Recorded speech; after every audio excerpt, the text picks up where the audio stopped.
Shalom semua saudara, anak-anak Tuhan, jemaat Tuhan yang sudah hadir. Saya percaya Tuhan memimpin kita datang dan dapat bersama-sama dalam ruangan yang kecil ini.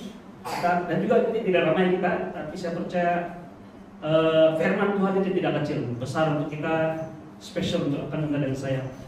Dan seperti yang telah kita maklum, tema kita sepanjang bulan Juni ini saya ingatkan tadi, yaitu kemenangan atas dosa dan kelemahan. Jadi hidup yang penuh dengan kemenangan, amin. Karena firman Tuhan mengatakan siapa yang menerima kelimpahan kasih karunia dan anugerah kebenaran akan hidup berkuasa, akan hidup berkuasa. Dan itu disebutkan oleh satu orang, yaitu oleh pribadi Kristus Yesus. Jadi bila kita menerima kasih karunia, kelimpahan kasih karunia, bukan kasih karunia, tapi kelimpahan kasih karunia dan anugerah kebenaran itu, kita akan hidup berkuasa. Dan ini tema dia bulan ini, yaitu kelemahan menjadi kekuatan. Jadi kita sudah belajar pada minggu lepas, yaitu bagaimana Roh memimpin hidup kita, amin. Roh memimpin hidup kita ada dalam kemenangan karena ada pimpinan Roh, yaitu hidup oleh Roh. Bagaimana kita hidup Roh itu menjadikan kita kuat. Dan pada hari ini, mari kita lihat kelemahan kita. Haleluya. Sebenarnya kita tidak perlu melihat kelemahan kita, tapi firman Tuhan mengatakan bahwa dalam kelemahanlah kuasa Tuhan sempurna. Jadi topik pada hari ini ialah kelemahan menjadi kekuatan. Kita melihat bahwa segala kelemahan kita ada kekuatan kita di dalam Tuhan. Nah, kita pun mulai berpikir bahwa apa kelemahan yang ada pada saya? Baru kita mencari. Sebenarnya saya ingin beritahu kita di sini secara umum bahwa kita semua lemah. Kita ini semua lemah sebenarnya. Sebagai manusia kita lemah. Kita tidak mampu mencapai standar Tuhan atau menjadi orang alim, orang kudus, apalagi untuk layak mendapat berkat dari surga, hidup kekal dengan kekuatan kita. Jadi kita memang lemah. Jadi itu sudah kita establish awal-awal manusia adalah tiada apa-apa tanpa Tuhan. Jadi pada hari ini mari kita lihat kelemahan menjadi kekuatan dalam tema kemenangan atas dosa dan kelemahan ini bersama-sama, amin. Nah, ini bukan hikmat ya. Kita akan melihat 2 Korintus pasal 12 ayat 9 sebagai kata firman Tuhan yang dasar ataupun pokok dalam penyampaian firman Tuhan pada pagi hari ini, yaitu dia akan firman Tuhan berbunyi seperti ini. Cukuplah kasih karuniaku bagimu, sebab justru dalam kelemahanlah kuasaku menjadi sempurna. Sebab itu terlebih suka aku bermegah atas kelemahanku, kata Paulus, supaya kuasa Kristus turun menaungi aku. Jadi Tuhan menjawab dan berkata kepada Paulus ketika dia mulai berdoa, ada sesuatu yang mengganggu dia katakan duri dalam daging, dalam dia. Jadi ada orang mentafsir itu sebagai penyakit, ada orang mentafsir itu sebagai sesuatu yang merupakan di dalam daging betul-betul Paulus. Tapi saya percaya itu merupakan utusan iblis, mungkin berbicara tentang hubungan dengan orang-orang sekeliling dia. Tapi bila Paulus minta Tuhan untuk mengangkat itu masalah, itu isu dari dalam dia, Tuhan malah menjawab dia katakan, cukuplah kasih karuniaku bagimu, sebab dalam kelemahanlah, maksudnya dalam situasi Paulus itu yang ada duri dalam daging, orang kata itu, kuasa Tuhan jadi sempurna. Jadi luar biasa kan? Jadi kita mulai berpikir-pikir, apakah duri dalam daging dalam kehidupan kita? Amin. Setiap orang mempunyai kelemahan. Ada yang bergumul dengan ketakutan, kegagalan, kelemahan, emosi, kelemahan fisikal, maksudnya ini termasuk penyakit lah kan? Dan pencobaan-pencobaan yang tertentu. Yang kamu bilang, saya sudah merasa ini, kamu tidak merasa, kamu tidak paham apa yang saya rasakan. Spesial ataupun mungkin tertentu. Ramai orang percaya berpikir, kalau saya lebih kuat, baru Tuhan boleh pakai saya. Ini persoalan yang selalu dalam pikiran orang-orang percaya ini. Secara umum saya cakap ini. Namun Alkitab menunjukkan sesuatu yang berbeza. Kita belajar apa yang Tuhan katakan. Tuhan tidak menunggu kita menjadi kuat, tapi Tuhan mau kita mengenal sumber kekuatan yang sebenar. Amin. Dalam konteks mau pakai kita sebagai alat Tuhan kan, Tuhan tidak tunggu kita menjadi kuat baru kita Tuhan pakai kita. Tuhan tidak tunggu kita untuk pintar dulu, bijak dulu, banyak sijil dulu, atau ada sijil dulu, kan? ada title dulu baru Tuhan pakai, tidak. Itu membantu, tapi itu bukan dasar, itu bukan asas. Tapi Tuhan pada hari ini mau beritahu kita sumber kekuatan yang sebenar. Amin. Mari kita lihat nomor 2. Ini reality ya. Semua kita mengalami kelemahan, termasuk Paulus sendiri. Dalam 2 Korintus 12 ayat 10, karena itu aku senang dan rela, kata Paulus, dalam kelemahan, di dalam siksaan, di dalam kesukaran, di dalam penganiayaan, dan kesesakan oleh karena Kristus. Sebab jika aku lemah, maka aku kuat. Saya suka ini perkataan ini. Sebab jika aku lemah, maka aku kuat. Paulus bukan manusia yang sempurna. Dia juga mengalami tekanan, kelemahan, cabaran. Tapi di tengah-tengah kelemahan dan cabaran itu dia menerima satu wahyu yang mengubah hidupnya. Amin. Yaitu dalam 2 Korintus pasal 12 ayat 9. Inilah rahasia. Inilah pewahyuan yang Paulus dapati dalam kelemahan. Dia minta supaya Tuhan lepaskan dia. Tapi malah Tuhan beritahu dia rahasia kekuatan itu.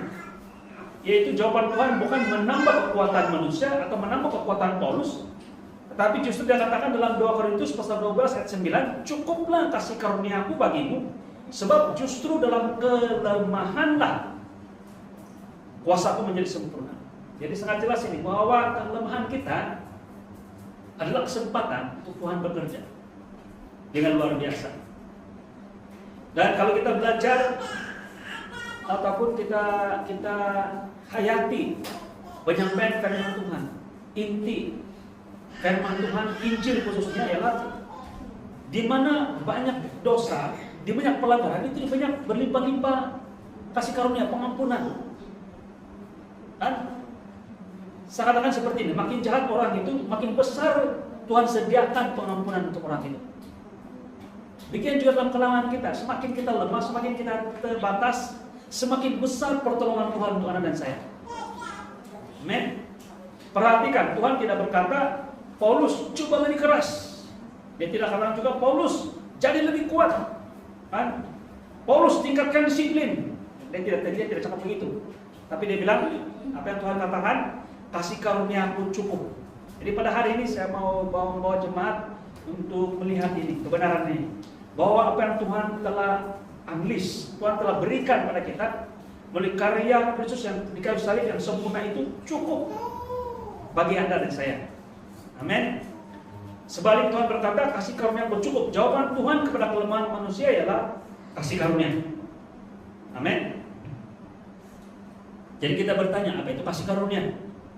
Jawaban Tuhan terhadap kelemahan kita adalah kasih karunia. Apa itu kasih karunia? Dalam Efesus 2:8-9 ini tentang keselamatan. Sebab karena kasih karunia kamu diselamatkan. Jadi kita diselamatkan oleh kasih karunia. Itu bukan hasil usaha. Maksudnya bukan perbuatan kita. Bukan kita punya kealiman kita, kemampuan kita, kekuatan kita, disiplin kita. Bukan apa yang kita buat, tetapi pemberian Allah. Semua Tuhan yang berikan. Itu bukan hasil pekerjaan. Jangan ada orang yang memegahkan diri. Ini memberikan definisi atau sebenarnya ada ayat firman Tuhan lagi menyatakan tentang kasih karunia. Apa itu kasih karunia?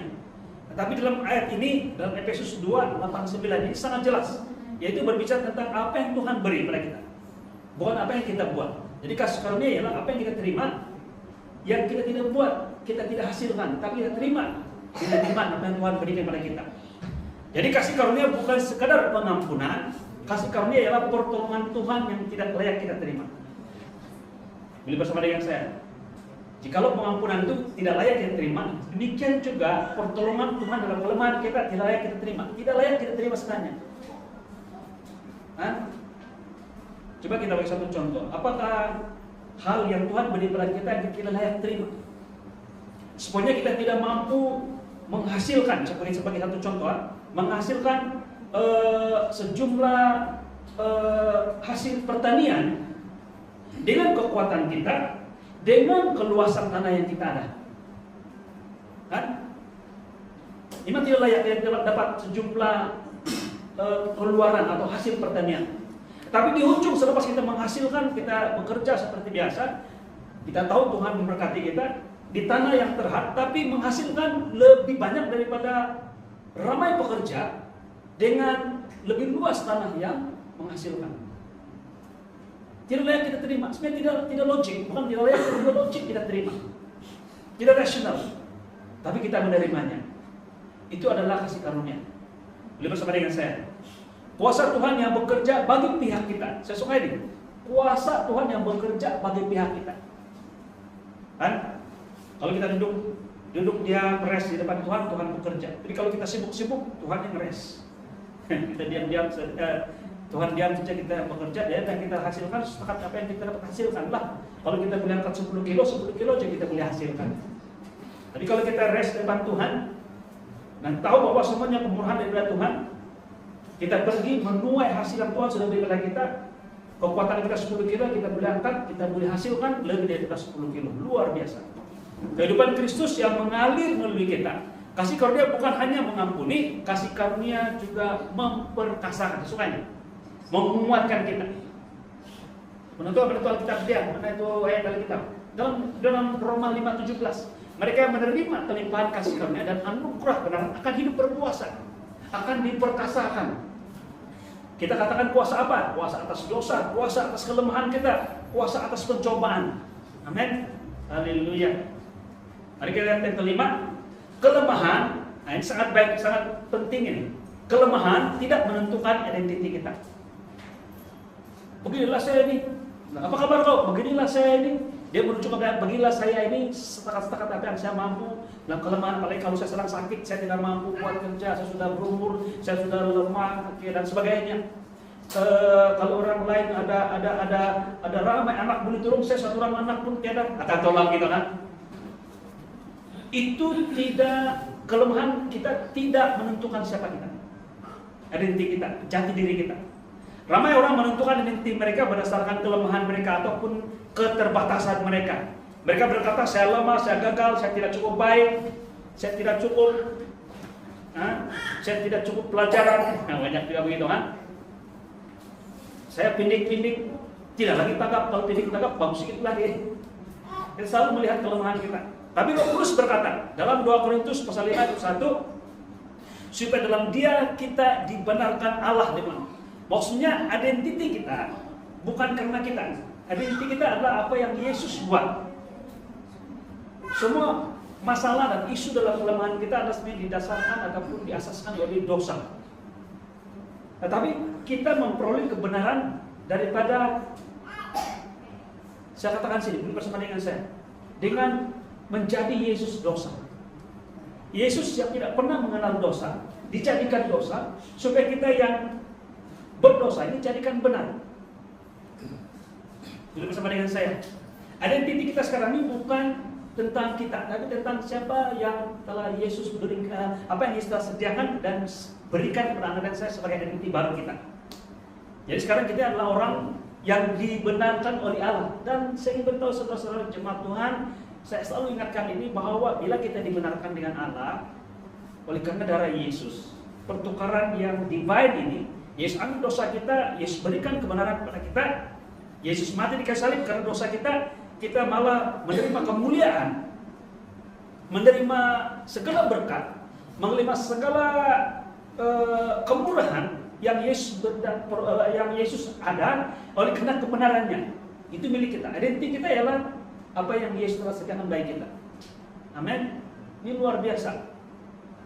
Jadi kebenaran kita ini, saya ingatkan selalu jemaat bahwa kita selalu ada damai dengan Allah.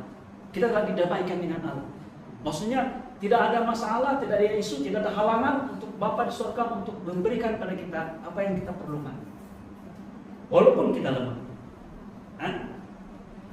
Saya tadi saya diingatkan ini pewahyuan. Tuhan berikan kepada kita apa yang kita perlukan. Jadi bersama dengan saya. Masa-masa tertentu Tuhan berikan kepada kita apa yang kita perlukan. Kadang-kadang kita bilang, kenapa saya tidak diberkati? Karena kita membandingkan dengan orang lain. Kita tidak tahu bahwa orang lain itu perlukan berkat itu, berkat E. Contohnya, kenapa saya tidak ada berkat ini, berkat E ini? Kan? Tapi saya berkata kepada saudaraku, dengar baik-baik. Jika kita perlukan berkat E itu, pada masa itu, Tuhan akan beri pada Anda dan saya. Jadi Tuhan berikan pada kita apa yang kita perlukan. Tapi dengar baik-baik. Tuhan tidak pernah bagi kita apa yang kita perlukan cukup. Baik, menurut Tuhan, apa yang masuk ini? Bukan cukup, tapi berlimpah. Kalau bila tidak cukup kan mas orang pikir itu kurang banget. Tapi Tuhan tidak pernah ada istilah cukup. Dia senantiasa dia katakan berkelimpahan. Aku akan bagi dia hidup dan hidup yang berkelimpahan. Kan? Luar biasa. Nah, itu yang saya mendahului yang saya mau sampaikan, tapi saya mau sebut ini dan saya lupa. Kalau kita lihat dalam Mazmur 23, kan? Yesus adalah gembala, Tuhan adalah gembala bukan? Kamu tahu kan kita selalu baca sampai yang oleh gadamu lah yang memimpin aku. Aku lakukan aku berjalan di tengah kegelapan, tapi gada tongkatmu itulah yang menghibur aku kan? Itu kita bersenang. Tapi ayat yang berikutnya, apa dia bilang? Tuhan menyediakan, baik-baik. Tuhan menyediakan hidangan, tengok makan. Bukan Tuhan sediakan musik, Tuhan tidak sediakan tempat duduk yang nyaman dan sebagainya, tidak. Rumah besar, tapi dia katakan Tuhan menyediakan makanan, menghidangkan. Malah dalam istilah Ibrani itu dia katakan dia spread, buffet yang banyak. Beri kita makan bila di hadapan musuh kita. Amen. Di hadapan musuh kita, kelemahan kita, mungkin kita punya keterbatasan, mungkin juga ancaman dari luar sana, pencobaan dan sebagainya, tapi Tuhan menyediakan makanan untuk kita. Kenapa? Karena pada waktu kita mengalami isu-isu ini, yang paling terbaik yang perlu kita buat adalah, saya katakan perlu kita buat, duduk diam di kaki Tuhan betul, yaitu makan dan makan firman Tuhan. Jadi ini juga menggambarkan tentang perjumpaan kudus. Kita makan. Kenapa kita makan? Karena kita makan untuk kita menghadapi dan juga mengalami kemenangan di atas musuh-musuh kita. Jarang-jarang orang buat makanan, itu buat hidangan di hadapan musuh kan. Masa ada masalah, ada masalah untuk makan. Nah, tapi firman Tuhan mengajar luar biasa. Dia katakan masa kamu menghadapi musuh-musuh kamu, Tuhan sediakan makanan, jadi makan. Amin, luar biasa. Saudara, saya ulang balik lagi, identiti kita bukan berdasarkan siapa Anda, tapi apa yang Tuhan telah sediakan bagi Anda. Yaitu identiti ini sangat penting kan? Yaitu justification by faith. Kita dibenarkan oleh iman, dibenarkan oleh Tuhan jadi orang benar. Orang benar tidak masalah dengan Tuhan. Dan orang benar,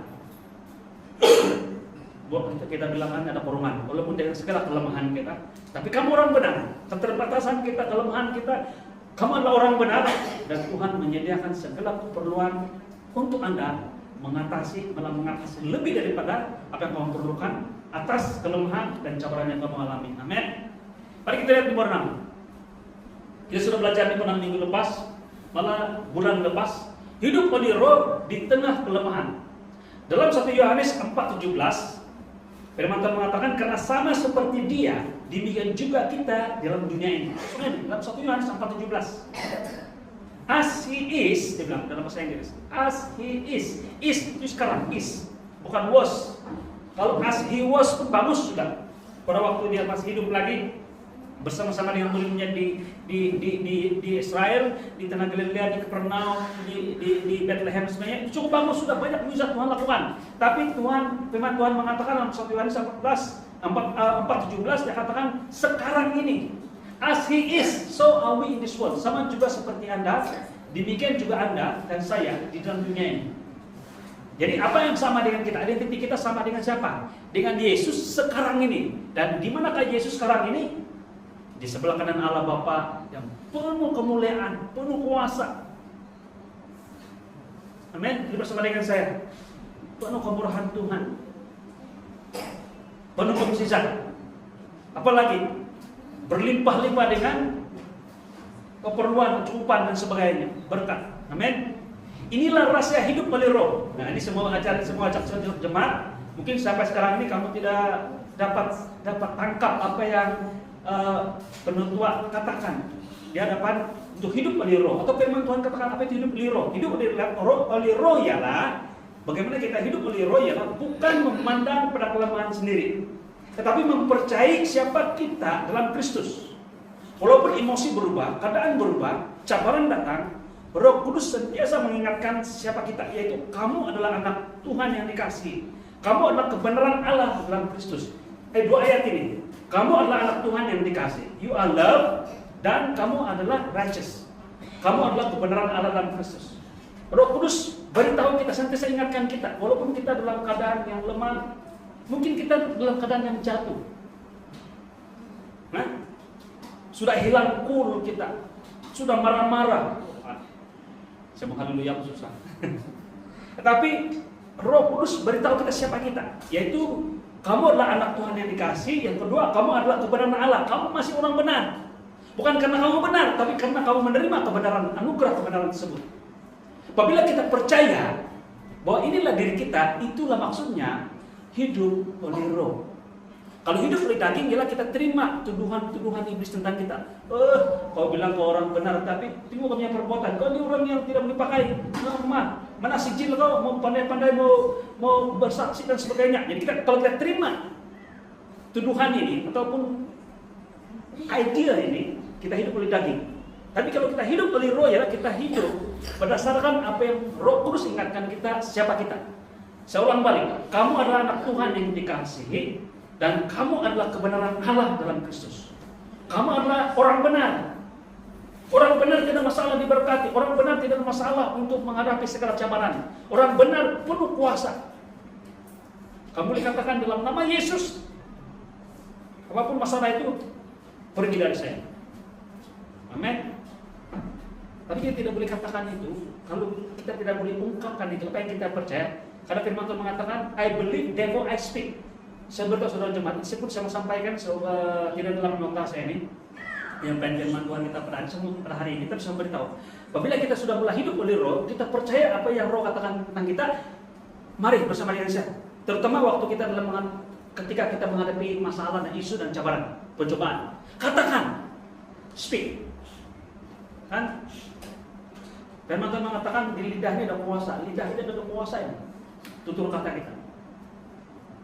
Daripada kita munas hal yang negatif, kita mengatakan tentang hal yang tidak pantas, seperti kita katakan kau bodoh, kau lemah, kan?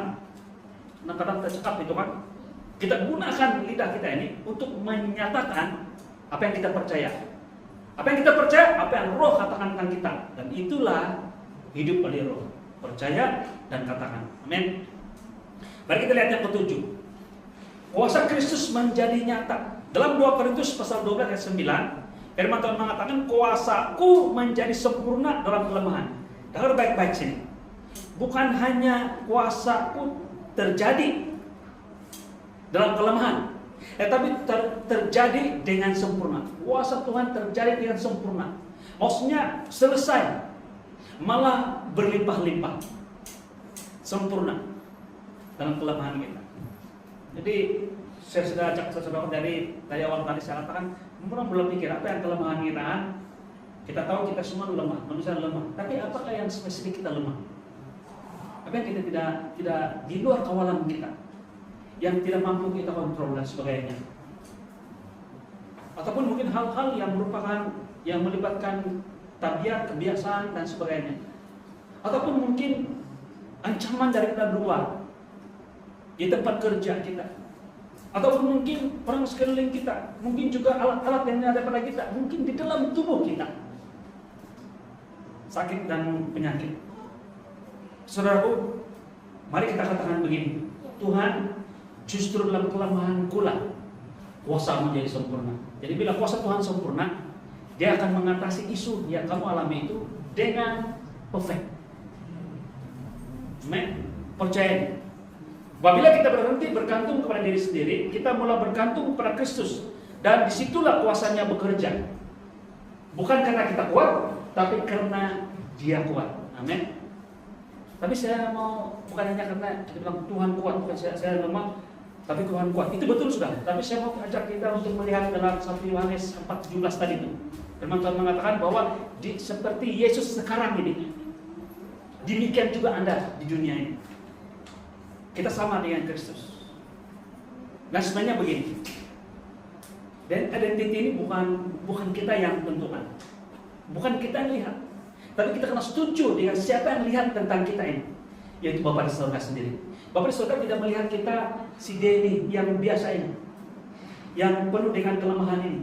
Bapa di surga melihat si Denny ini di dalam Yesus. Saya akan kita tidak mengalami segala apa yang Yesus miliki, karena kita tidak sanggup percaya apa yang Tuhan katakan bahwa as He is, so are we in this world. Sama seperti Yesus sekarang ini, demikian juga Anda dalam dunia sekarang ini, sama seperti Yesus. Kita tidak sanggup percaya apa yang Roh Kudus berkata tentang kita bahwa Tuhan sayang dengan kamu, itu mengapa Dia buat semuanya untuk kamu. Dan Roh Kudus ingatkan kita bahwa kita ini orang benar, kita dibenarkan, malah kita adalah kebenaran Allah dalam Yesus Kristus. Jadi saya ingat kalau ada hal yang kita perlu buat ancaman paradigma ataupun perlu melangkah pada waktu ini, yaitu langkah iman, percaya apa yang Roh Kudus, karena Roh Kudus mengingatkan apa yang Yesus beritahu tentang kita. Pada hari ini mulai percaya, dan saya mau ajak satu lagi langkah, yaitu bukan hanya percaya dalam hati, tapi katakan ini. Kalau mau malu tidak apa, masuk dalam bilik, masuk tersembunyi, katakan saya orang benar. Amin. Kalau istri nampak, apa yang kau buat ini macam seorang-seorang, nanti susah juga kan, macam tidak normal. Tapi katakan ini. Tapi ketika dalam menghadapi isu dan problem sebagainya, katakan ini. Kalau kita menghadapi tekanan dari segi ekonomi, katakan saya tidak ada masalah ekonomi dalam nama Yesus. Amin. Kita percaya, kita ambil ini. Apa yang Roh Kudus katakan tentang kita. Bukan karena kita kuat, tetapi karena Dia kuat. Dengan lebih tepat, karena saya kuat di dalam Kristus. Amin. Oh, haleluya. Mari kita lihat contoh. Apabila kita takut, jangan fokus. Jangan fokus kepada ketakutan. Ingat bahwa Kristus tinggal dalam Anda. Ingat ini. Dan saya percaya sebenarnya waktu itu Roh Kudus kasih ingat kita itu. Coba kamu bagi peluang Roh Kudus kasih ingat kamu. Apa yang Yesus katakan tentang kamu, firman Tuhan katakan tentang kita. Oleh karena karya Yesus sempurna di kayu salib. Apabila kita gagal, jangan fokus pada kegagalan. Ingat bahwa Anda telah diterima oleh Tuhan. Amin. Bukan kegagalan kita tidak menentukan siapa kita. Amin. Itu bersama dengan saya, identiti kita bukan ditentukan oleh siapa kita. Sama ada kita lemah atau kita kuat. Kadang-kadang bila kita banyak sijil, kita bilang, ini saya, itu pun salah juga. Ekstrim sebelah sana. Kalau kita yang tidak apa-apa, saya tidak boleh, tidak apa-apa saya tidak boleh ini, itu pun ekstrim sebelah kiri, tidak boleh juga. Tapi katakan siapa saya dalam Kristus. Walaupun apapun keadaan kedudukan saya, dalam Kristus siapa saya, yaitu saya diterima oleh Tuhan. Bila kita dicobai, jangan fokus pada kelemahan, fokus pada Kristus yang menjadi kekuatan Anda. Amin. Haleluya. Pandang pada Yesus.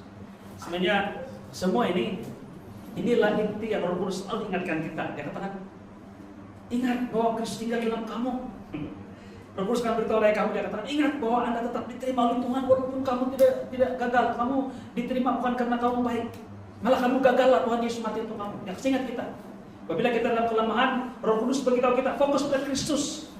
Dialah kekuatan kamu. Dia sama seperti Dia sekarang ini, begitu juga kamu. Dia ingat kita. Amin. Haleluya. Apa yang Roh Kudus lakukan? Roh Kudus tidak datang untuk menghukum. Dia tidak mempermalukan. Dia tidak mengingatkan kegagalan kamu, apa yang sudah kau buat. Tapi Roh Kudus ingatkan kepada kita apa? Dia memuliakan Yesus, mengingatkan siapa kita, identiti kita, menyatakan kasih karunia Tuhan, dan membawa kita kepada kemenangan. Nah, itu sebabnya mengapa dalam 2 minggu lepas saya pernah berkata, bagi peluang. Setiap bangun pagi saja, bagi ruang kepada Roh Kudus bekerja dalam hidup kita. Amin. Oh, haleluya.